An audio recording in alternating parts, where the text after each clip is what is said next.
Good morning, everybody, and welcome to the LinkedIn Live. I'm Deborah Reynolds, and welcome to Recruit, Hire, Lead to Retain. Welcome, Tim. How are you doing today? I am awesome. It's Friday and we're good. We're happy. How about you?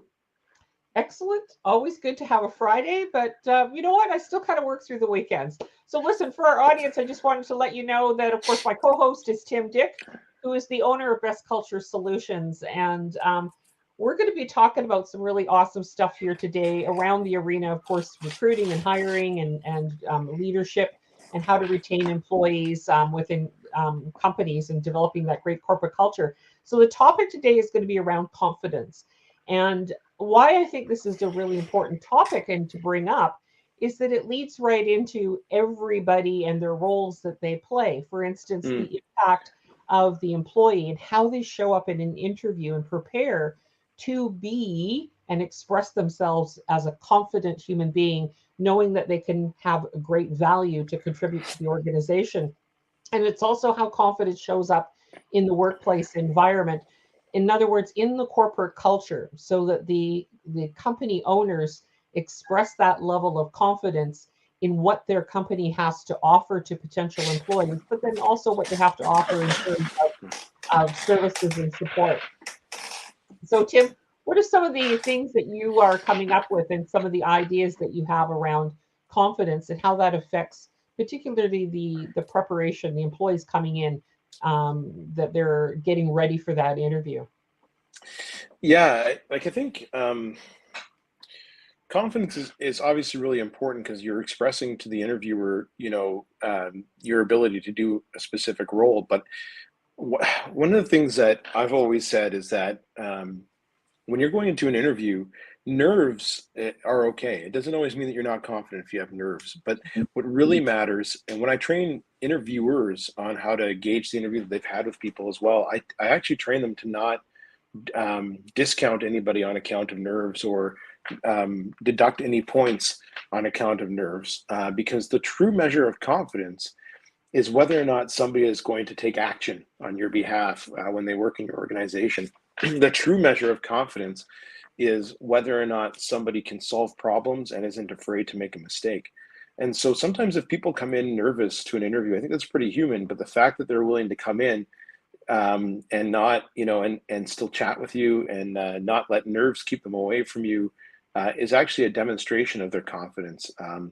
And the best way to gauge somebody's confidence is whether or not they're action oriented. And you really need to ask questions in your interview that force them to show that and to show their ability to overcome obstacles, show their ability to not be afraid to fail, show their ability, to show what they do after they do fail, right? And what that's to me is real confidence, is that knowledge that everything will be okay, one way or the other. And it's that action oriented piece that is the most important piece of the interview, in my opinion. I really love what you shared about that because I have experienced the same thing within companies and within sort of the coaching and preparing people Hmm. to get promoted or work with different companies. And what I found, there's kind of two distinct things that happen around the nerve area. You either perform exceptionally well in the interview and come off as being the ideal candidate, and therefore you're selected and everything could work out great, or you can come off exceptional in an interview but not be the right person for the company and actually perform Mm. really poorly. So some people who are nervous, like you were saying, they can perform very poorly within an interview environment, and fumble over their words. Their nervousness can come out, and but the exceptional human being on the job is really what matters, and there has to be an ability to measure that within the interview process and actually creating some sort of an experiential process which allows people to really demonstrate that they are prepared to take the appropriate action, their decision making skills, and have that ability to follow through. Yeah, 1,000%. And one of the things that I was thinking there is that, if your criteria going into an interview is somebody's nerves, and you're actually looking for the wrong thing. You're looking for their ability to project something that doesn't exist to you in a meeting. It's not necessarily their ability to do the job. And if you really want to gauge their ability to do the job, you have to see the best way to do that is to present them with obstacle situations that they're going to find in that job, um, and see how they respond to them, and see if they can overcome them, or if they're going to, um, or if they're going to be the type of person who kind of gives up and doesn't overcome those obstacles. That's the real true measurement of somebody's ability to perform in a position. Yeah, Absolutely.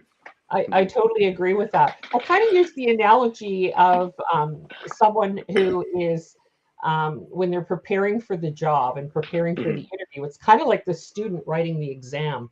It's like the interview Mhm. is a measure of, and could be anticipated as a measure of one particular moment in time in the interview, just like the student writing the exam is a measure at that particular moment. However, if you're nervous about the exam, if you're having some nerves and you're forgetting your words, you're forgetting what it is that you want to convey in terms of an example of your excellence.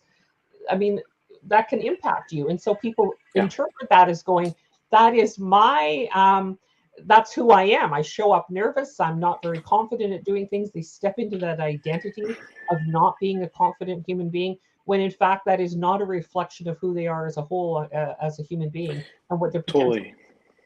Yeah, it's a totally different animal, right, Debbie? Like it's they're two different subject matter in my opinion, right? And so, and even when it comes to interviewing people for public facing jobs, it's just different. Sometimes, um, even still, like you might have different quirks or nerves, if you will, that show up in different ways, and still be fully confident to speak in public or do that type of role.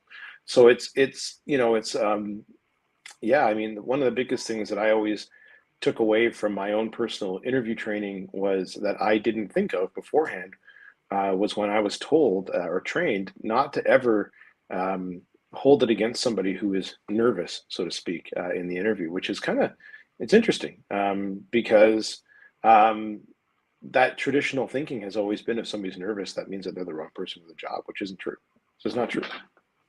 So So how would you actually, how are you as a recruiter preparing people for the interviews to yeah, portray more confidence? Are you touching on that absolutely. specifically? Yeah, that's a really good question. I'm glad you asked that. And as an interview coach, right, because I also do interview coaching for people, is I prepare them to be able to speak to their experiences where they've had to solve and overcome problems. So, the typical question that you'll get from, say, a customer service role is, tell me about a specific time that you had an angry customer. What action did you take and what was the end result?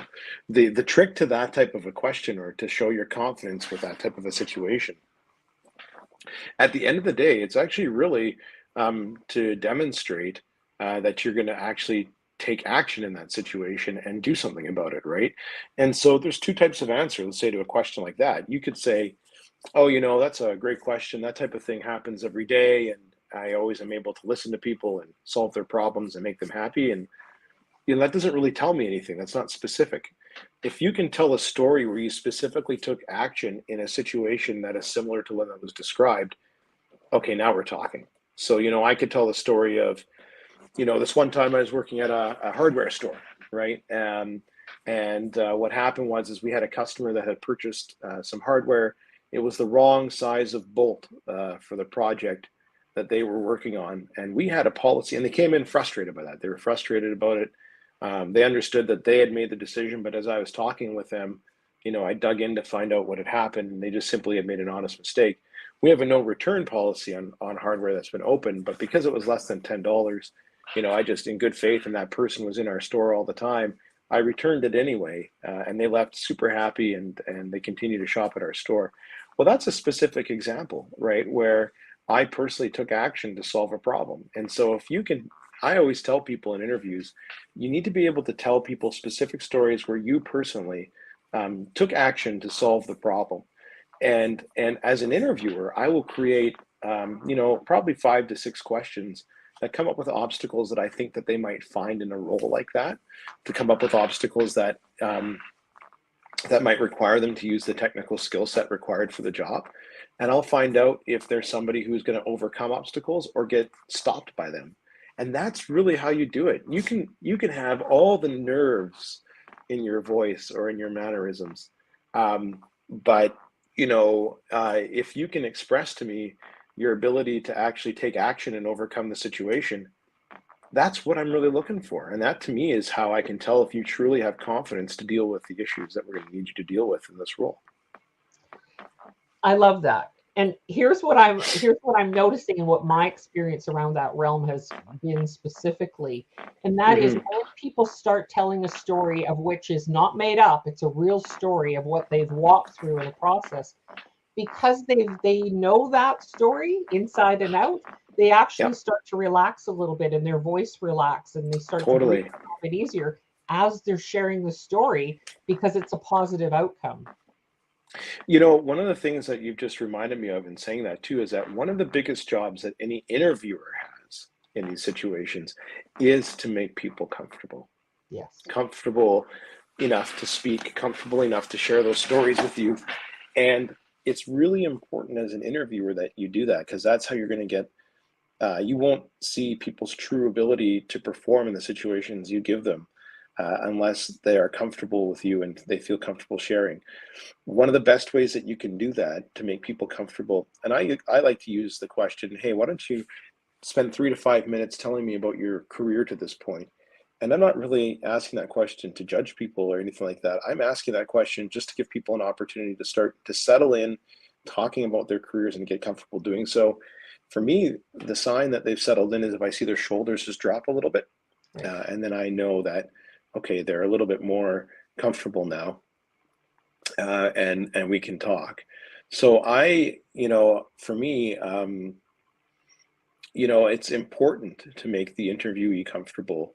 So that way, it's even more likely that they'll get past the nerves and those those on the surface confidence criteria.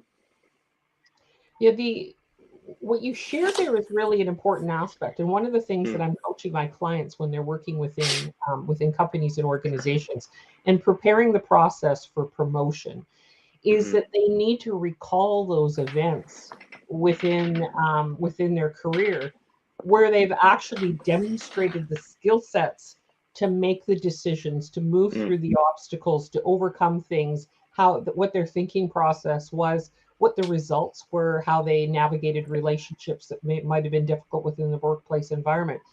Having 100%. that log, that record becomes critically important because anytime there's a performance evaluation and they're doing a quarterly review or an annual review, being able to hand deliver those examples and those Yeah, corresponding file numbers or projects to a supervisor or senior manager that's actually going to be evaluating, putting it on record from an HR perspective becomes vitally important because they need to know within themselves they've demonstrated those skill sets. That builds confidence from within, but they actually have to recall those incidents. So I actually have my clients write down at the end of each day essentially what were the major skill sets that they were demonstrating and using and what particular projects they were related to. So they've actually got a very robust yeah. record for any of those quarterly evaluation processes. That's actually a really smart approach as well for interview prep. And the reason why is because when you go into an interview, you're going to have any number of examples to draw off of as well, right? Of times where you've taken action or used the skill sets required for to do the job. And if you can have that almost that inventory of things that you've done or that inventory of stories, then you can be more agile on your feet in the interview because you've done your homework beforehand and all the stories are top of mind, right? Yeah, absolutely. So let's Yeah, do a little bit of a jump to the employer side of the stream, which sure. talks about the company confidence and really knowing, the confidence in knowing what roles they want to fill Hmm. and the type of skill sets that they're looking for and how that's actually conveyed in the job description Okay. or even at the very beginning of the interview. Because what I find is that we can have both ends of the spectrum. The companies that are really well prepared, they actually know what they're lacking and how to fill those roles, and then how to the confidence in building that corporate culture around that to support the onset and the bringing on onboarding of those new employees and then the development of the team. So what are some of the experiences that you've had around that? Yeah, just kind of sort of around job description crafting and stuff like that. Yeah, It's a and great just question. knowing, like, even when they do their annual reviews and they're doing their quarterly assessments and just sort of looking at their overall company goals, that their Yeah. 6 months, 1 year, 3, 5, 10 year goals, and knowing where the company is actually going. How are you seeing that Mhm. portrayed within the HR and the job interview function? What are you noticing? Right. So if I were to, I mean, if I were to kind of back this up, and I'm hoping that this answers the question, I would suggest that you use your job description. Your job description is the very, very first opportunity that you have to get clear about this and to make sure that you are um, signaling, if for lack of a better term, to the right person. And I think, one of the things that you should be really mindful of when you're doing your job description, there's a few things actually, but what I personally like to do first and foremost is I like to ask the people involved. Like, one of the temptations with job descriptions, there's two big temptations. The first is to take the job title and Google it and find a job description and kind of just copy and paste what's in there. And that's not good. I mean, I get it. There are certain roles that there's a job title for a reason.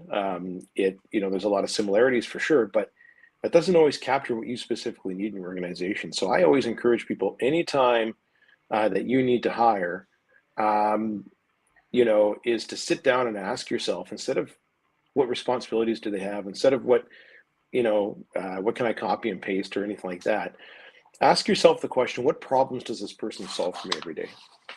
Another way to look at it is, if this person wasn't here, what would I be left doing? Or what problems would I have to solve, right, for the organization? Ask yourself the question, what specific problems that this person will fix for you. Makes a huge difference. And that's the way that I like to ask the question first and foremost. The other temptation that a lot of employers have when they create the job description is they have the temptation to put in there, or just to try to interpret or copy and paste from the last person who did the job. And the problem with that approach, well, I can understand it, is that what the last person did is not necessarily what you need the next person to do. So when I create a job description, my recommendation is always start from scratch, even if you have an idea, and ask yourself the question, what problems will this person solve for you every day? Or what problems do you need this person to solve for you every day?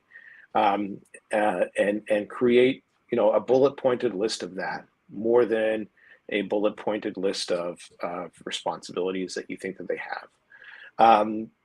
From there, you want to find out what technical skills are required for the job.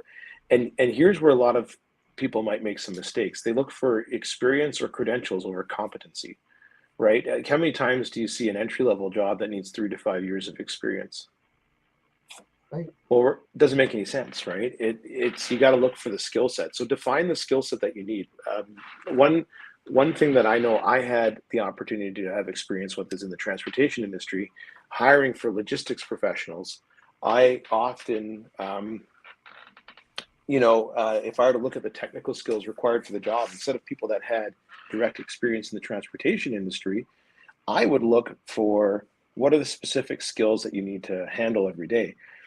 So the skill set had nothing to do with experience in the direct industry. It had everything to do with, can you be decisive, right? Because when you're managing an operation, a lot of times you need to make a decision, and it can't be a perfect decision, and you don't have time to wait for the perfect decision. A wrong decision is better than no decision when people are waiting for a decision sometimes.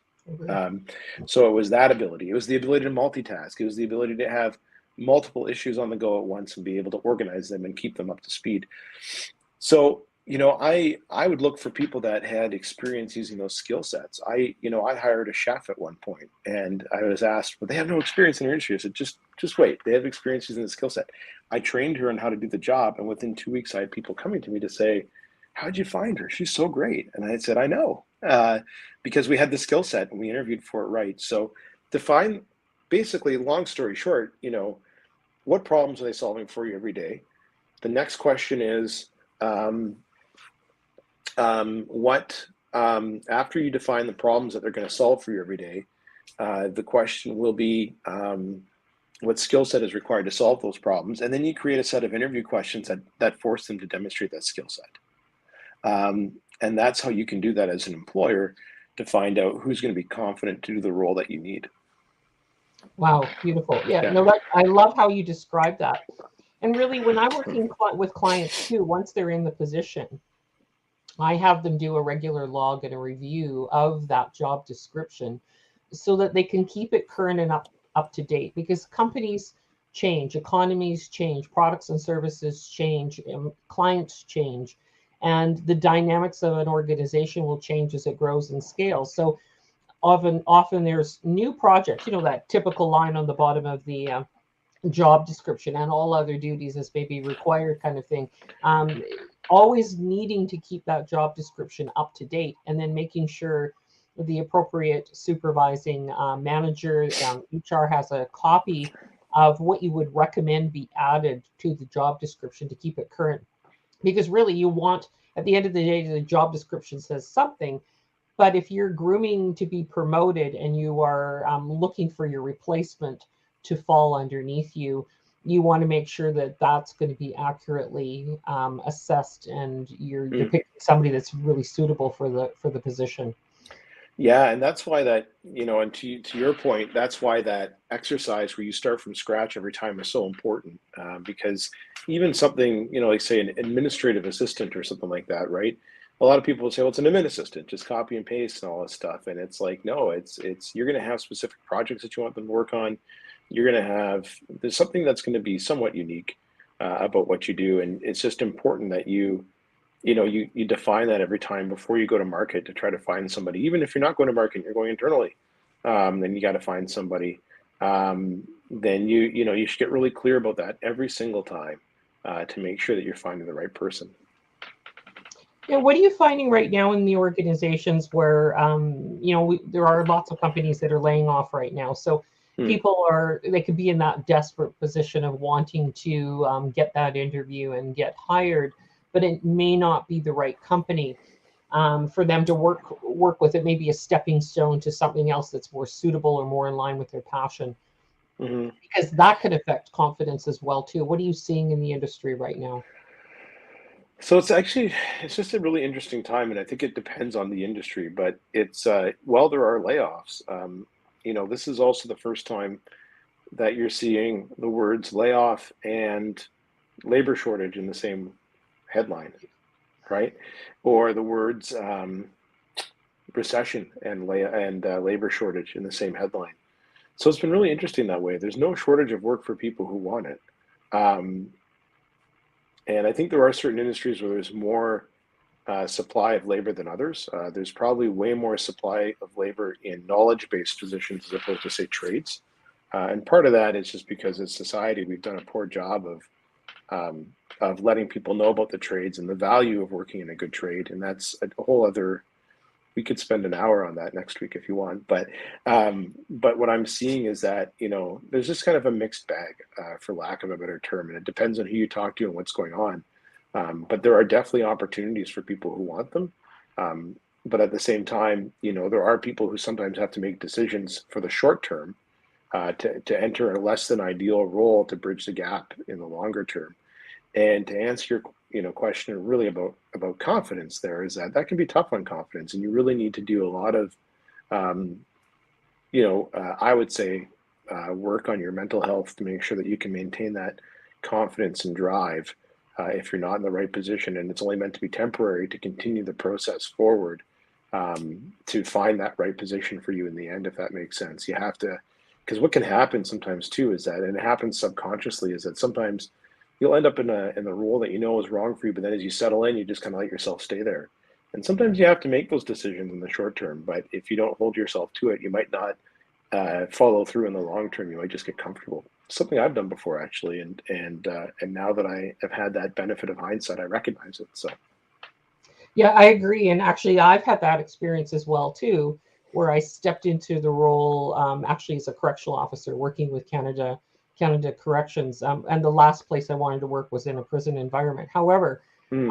I knew it was going to be a stepping stone, but I also fully embraced the experience because I knew that it was going to be an environment that would give me exceptional people skills and ability to deal with a wide variety of personalities, and very difficult personalities, which I have brought forward into my career and into my business as a business coach and a business consultant, and working with leaders and working with teams and working on a very collaborative nature.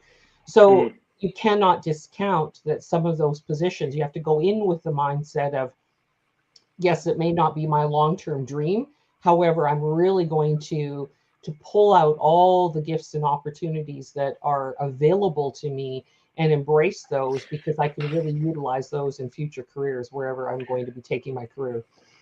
Yeah. One thing too, from an employer's perspective, is that sometimes the tendency for employers that they think that somebody might be using a role as a stepping stone is to shy away from them. And that's actually a bit of a mistake, because people who, most of the time, when people are looking for something as a stepping stone, they will not jeopardize their reputation while they're in the role that you offer them to in a way that would jeopardize their ability to meet their longer term career goal.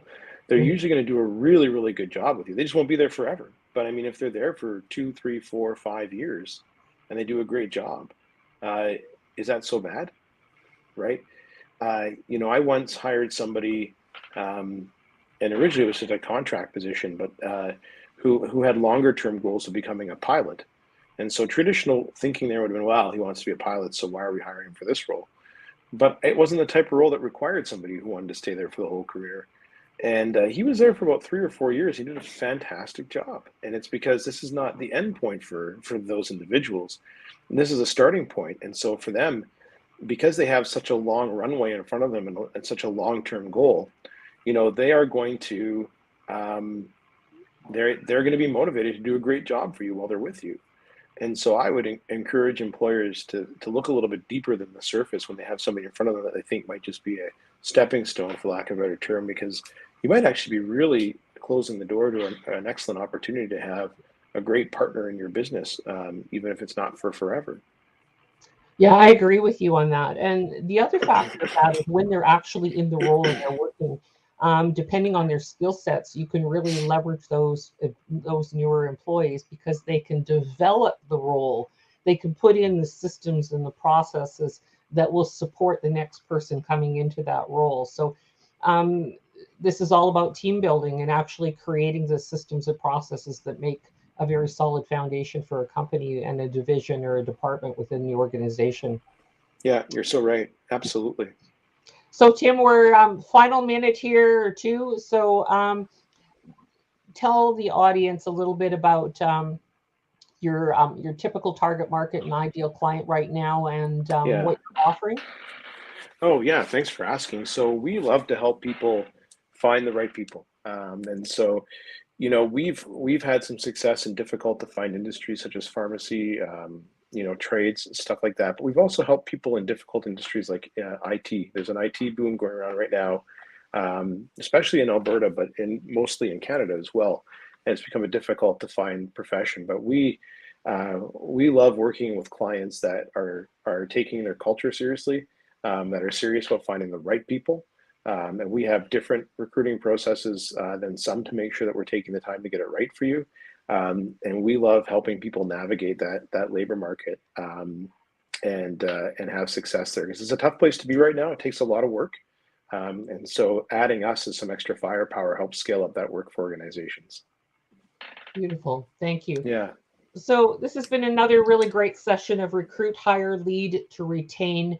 And just wanted to share with the audience, if you are working with leaders in your organization that are wanting to improve their mental fitness and to become more powerful and empowered leaders, then definitely reach out, DM me personally. If you're looking to recruit, you're looking to hire, you can DM Tim Dick directly, or connect through him through his website, which is bestculturesolutions.ca. I'm Deborah Reynolds, my co host, Tim Dick. Until next time, thank you very much for joining us. see everybody.